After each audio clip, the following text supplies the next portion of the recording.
There are voices that sing, and then there are voices that haunt. Voices that carry the weight of a life, the echoes of joy and the profound cavernous depths of sorrow. And then there is the voice of Roy Orbison, a sound so pure and powerful, it stopped other legends in their tracks. Elvis Presley, not a man known for understatement, called him simply the greatest singer in the world. When Bruce Springsteen inducted him into the Rock and Roll Hall of Fame, he said Roy's voice wasn't rock and roll, but sounded like it came from a parallel universe. A sound that made you feel like you were suddenly in the middle of an opera. It was a voice that could build a cathedral of sound in 3 minutes, painting masterpieces of heartbreak and longing. He was the man in black, a silent, motionless figure behind dark sunglasses, a total enigma on stage. He never moved. He just stood there and let this unbelievable operatic force pour out of him. For decades, the world has been captivated by the mystery of that voice. Where did it come from? What was the source of the almost unbearable sadness that dripped from every note of songs like Crying and Only the Lonely? Fans and critics just assumed it was the brilliant construction of a tortured artist, a persona crafted for the stage. But what if it wasn't a persona? What if the mystery wasn't a clever act, but a reality far more devastating than anyone imagined? For years, the story of Roy Orbison has been shrouded in a shadow of unimaginable tragedy. But now, with all the pieces put together, the full picture comes into view. The Roy Orbison mystery is solved, and the truth is not good. It's the story of a man who didn't just sing about heartbreak. He was systematically broken by it over and over until his own heart just couldn't take any more. Roy Orbison had a voice that could make angels weep, a sound so powerful that Elvis Presley called him the greatest singer in the world. But behind the dark glasses and the motionless stage presence was a man haunted by a shadow of unimaginable tragedy. The mystery of Roy Orbison's sorrow is far more heartbreaking than any rumor. And tonight, we uncover the devastating truth of a life relentlessly marked by loss. To understand the tragedy, you have to first understand the man. And to do that, you have to go back to the stark, windswept plains of West Texas during the Great Depression. Roy Kelton Orbison was born in Vernon, Texas, on April 23, 1936. It was a world of dust, oil fields, and hard work, a place where emotions were things to be weathered, not expressed. His father, Orby Lee Orbison, was an oil well driller and a car mechanic. His mother, Nadine, was a nurse. It was a humble, working-class upbringing, but it was filled with music. His father, a talented guitarist, saw a spark in his quiet, shy son. For Roy's 6th birthday, Orby Lee gave him a guitar, and with it, a key to unlock the world trapped inside him. By age 8, Roy was already a local celebrity of sorts, with his own show on a Vernon radio station. He was a child prodigy, his voice already showing glimmers of the extraordinary power it would one day possess. His influences were a cocktail of sounds that drifted across the Texas airwaves, the mournful storytelling of country legends like Hank Williams, the smooth crooning of Bing Crosby, and the raw power of gospel music. This blend would become the bedrock of his unique style. He wasn't just a rock and roller, or a country singer, or a pop balladeer. He was all of them, and none of them. He was, as he would later be called, the Caruso of rock. As a teenager, his family moved to Wink, Texas, a tiny town whose main claim to fame was its football team. Roy wasn't an athlete. He was quiet, introspective, and with his thick-rimmed glasses and pale complexion, he felt like an outsider. He once said that he was pretty well ignored in his youth. This feeling of otherness, of being on the outside looking in, would become a central theme in his life and his music. While the other boys were playing football, Roy was forming bands. First the Wink Westerners and later the Teen Kings. It was his way of being heard in a world where he felt invisible. Even then, his voice was something else. While his contemporaries were shouting and swaggering, Roy sang with a vulnerability that was almost shocking for the time. He had a multi-octave range that defied categorization, going from a low, guttural growl to a soaring, ethereal falsetto in a single line.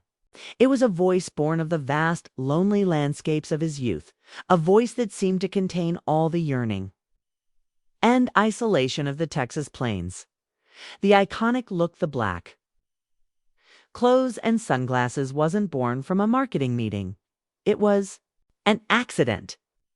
Early in his career on a 1963 tour with the Beatles, he left his regular prescription glasses on the plane. The only other pair he had were prescription sunglasses. Feeling self-conscious, he wore them on stage.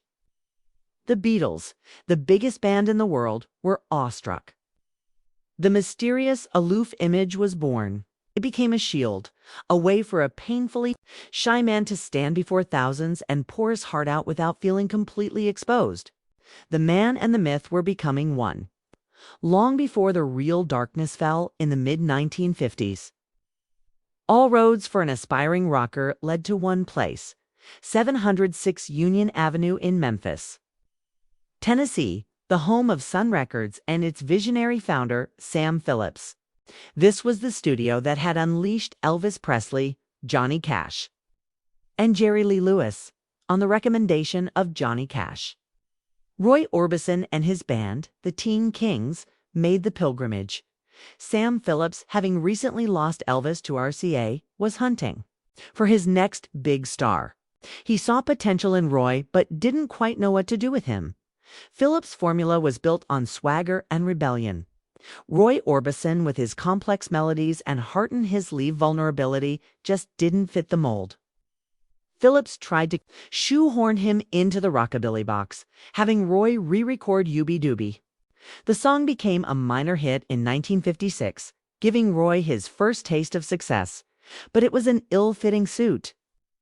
Phillips wanted more of the same, but Roy's artistic heart lay elsewhere. He was an immense songwriting talent, and his compositions were far more intricate than standard rockabilly fare. He penned a song called Claudette for the Everly Brothers, which became a massive hit for them in 1958. He was writing hit songs, just not for himself. Elvis himself was a huge admirer, often saying Roy's was the only voice that could out-sing his own. Despite this respect from his peers, Roy's time at Sun was creatively frustrating. Sam Phillips was more impressed with Roy's guitar playing than his singular voice. Roy felt stifled, unable to record the soaring, dramatic ballads that were brewing in his mind. He knew he had something special, but Sun Records wasn't the place for it. After a string of recordings that failed to capture his true essence, Roy left Sun, his future uncertain. It seemed like he might become just another footnote in rock and roll history, a talented songwriter who couldn't quite make it. As a performer, frustrated but not defeated, Roy moved to Nashville. After a brief, unsuccessful stint with RCA, a chance meeting with producer Fred Foster changed everything. Foster was starting a new label, Monument Records, and he made Roy a promise no one else had: complete creative freedom. Freed from the rockabilly formula, Roy and his writing partner, Joe Melson, crafted a new sound. It was a fusion of rock, country, and pop, all drenched in a lush orchestral grandeur and topped with his astonishing voice. In 1960, they recorded Only the Lonely.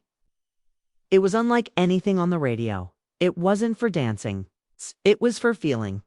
It was a 3-minute opera of despair. Elvis and the Everly Brothers had both turned it down, thinking it was too strange, too depressing. Fred Foster knew better. The song shot up the charts, hitting number 2 in the US and number 1 in the UK. Roy Orbison was finally a star. On his own terms, the hits that followed were a string of masterpieces that redefined the love song, turning it into an exploration of fear, loss, and vulnerability. Running, scared, crying in dreams. It's over. These weren't just songs, they were emotional epics. He was singing about a side of masculinity no one else dared to touch.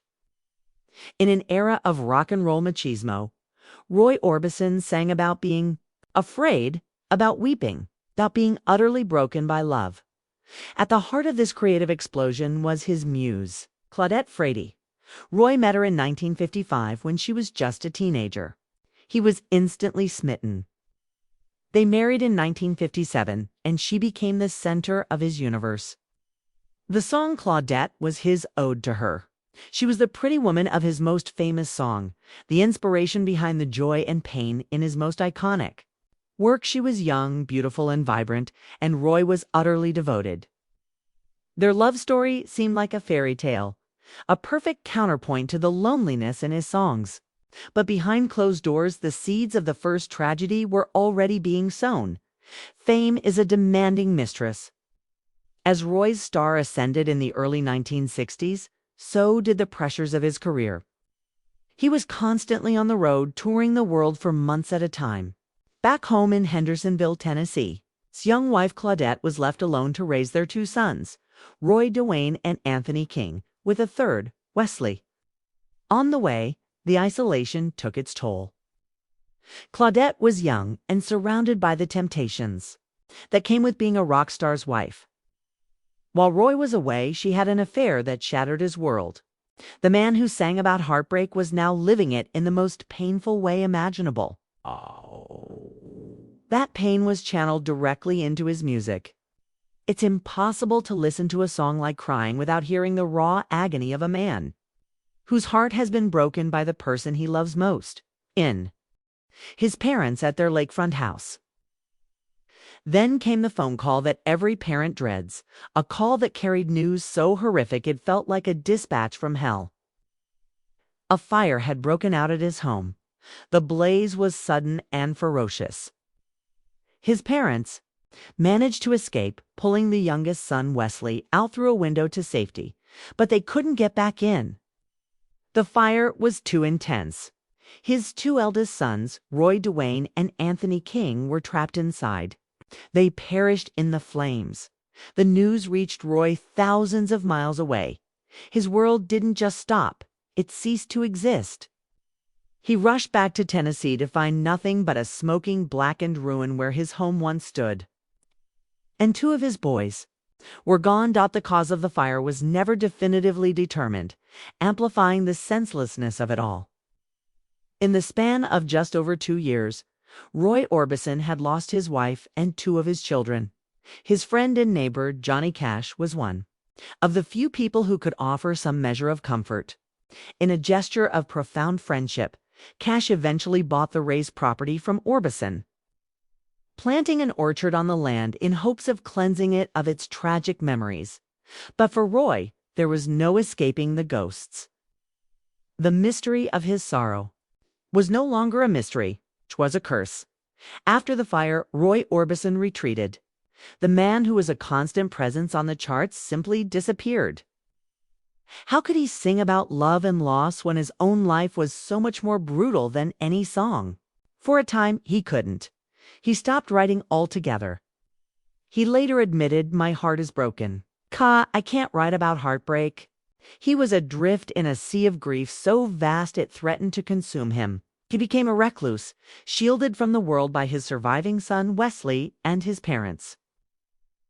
The darkness he had always hinted at in his music was now his reality. The black sunglasses were no longer a stage prop.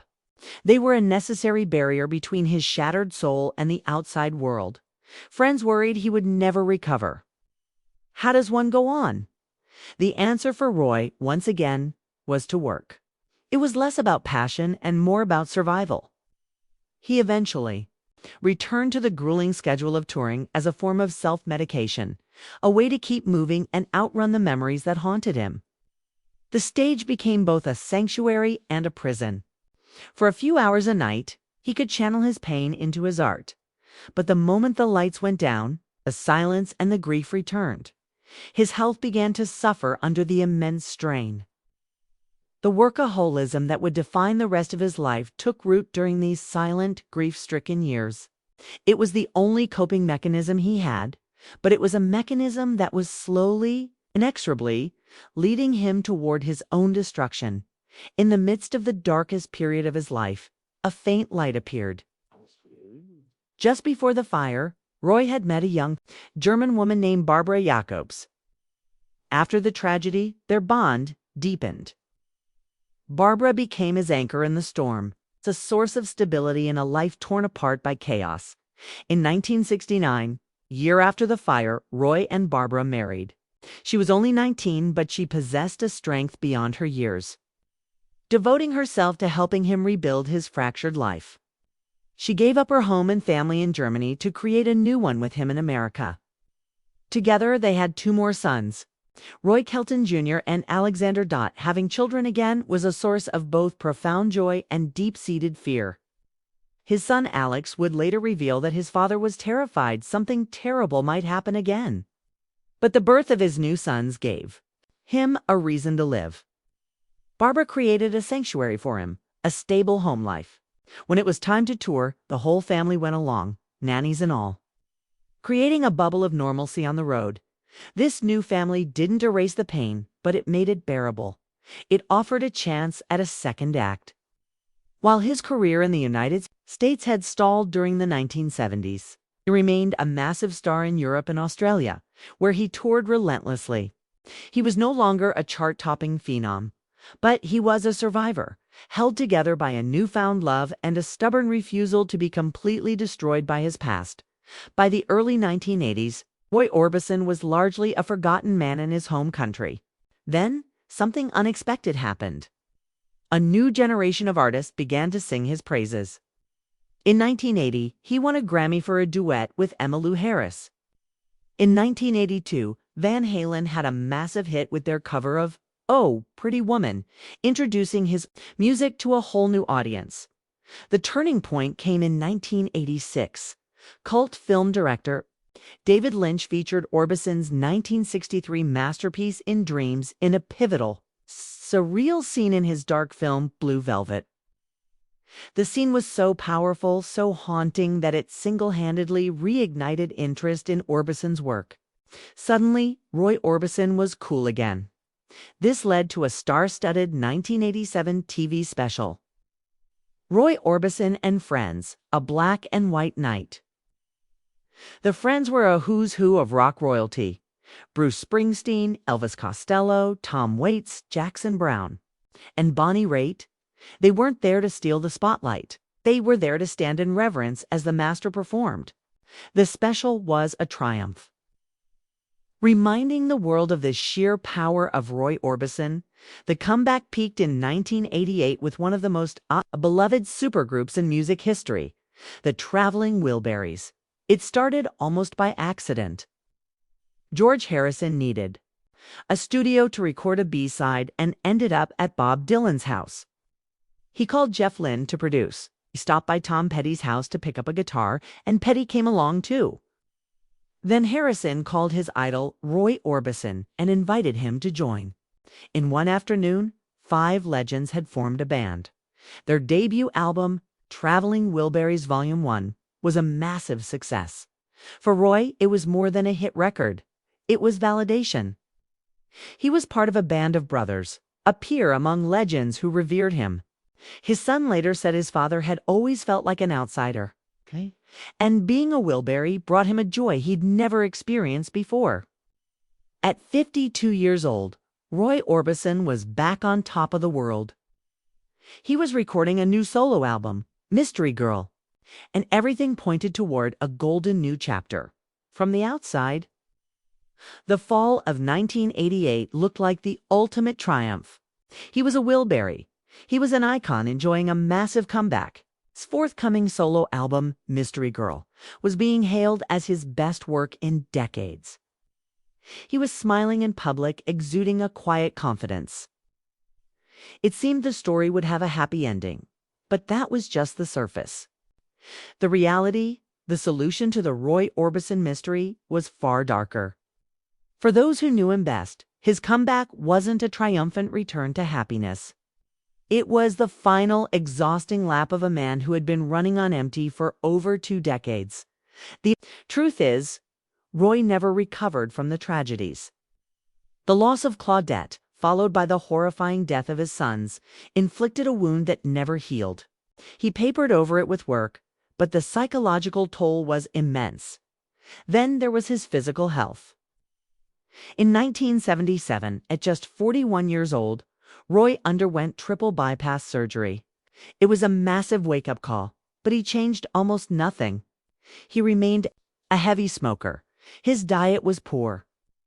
And most critically, he refused to slow down, maintaining his brutal touring schedule because he felt he had to. He was, quite literally, working himself to death.